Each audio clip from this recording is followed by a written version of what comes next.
So we're here talking with Mary Telford, who's been a teacher for more than 40 years, possibly. Stopped counting after a little while. Why study Plato? Well, as a teacher, as being involved in education, the study of Plato has been very simply marvelous, challenging and marvelous. And every time you visit it, you come away with something new to bring to the table of education, even though you think, oh, I've heard that before. You haven't really heard it before. You've met it, enjoyed it, but it yields every time something new, something fresh that you can take into the world of education. And especially as a teacher, just when I was actually engaged in teaching children, this whole there was a sense that when you studied Plato, that he valued education above all else. Socrates went on in so many places that we'd studied. He talked about education as being central, and education of very little ones, which was where I did a lot of the work was in the national school. So you're dealing with 4 to 12-year-olds. And every time you met Plato or Socrates, you came back into the classroom with a fresh perspective and a new respect for these little ones that were in front of you, because he highlighted the value of treating them, seeing education as central to their development and the development of society. So, long-winded answer, but like, what would it mean to educate somebody? To bring them in touch with what's beyond the physical, and to instill in them the virtues which would allow them live a great and satisfying life in society. What you hear from him is you really must keep nurturing the soul, that which you can't see, as well as he also had quite a bit to say about how to nurture the body. So he wasn't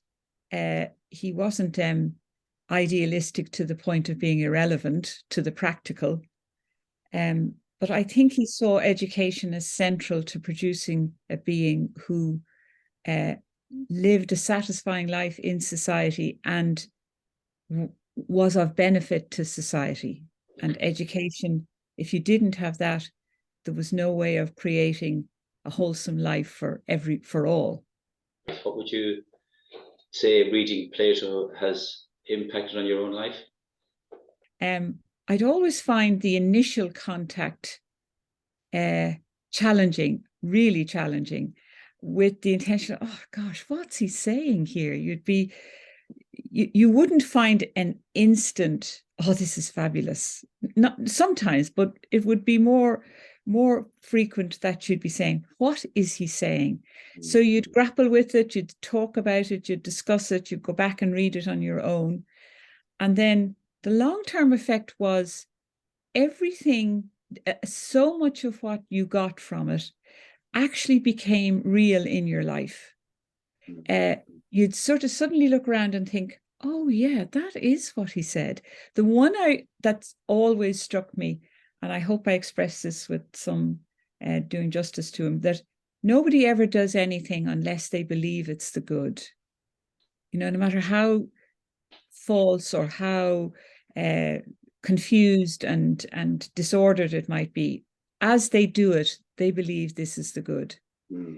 That has been a lifesaver as a background understanding of whatever happens or whatever people do. It just pulls you up short from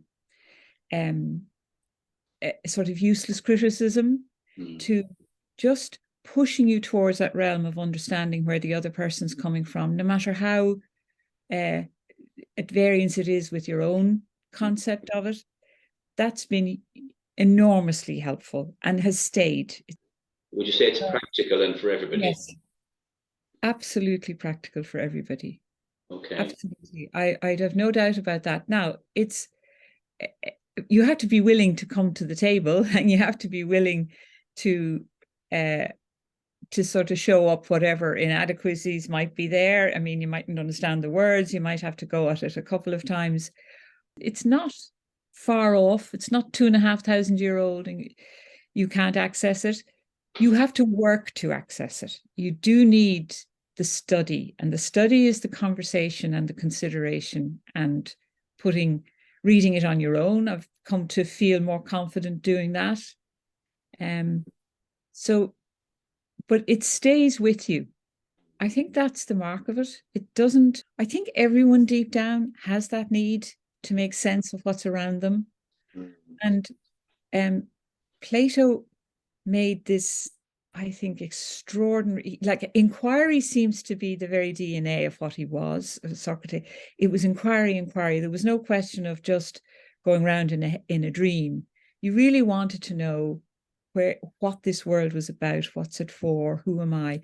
He really, really, really wanted to know that with an intense energy. And it's as if you align yourself with that, because you want that too, maybe not as intensely or as vigorously as he did, or with the rigor but you do want to know about it. And that's what I think is what stays with you and why it's so valuable.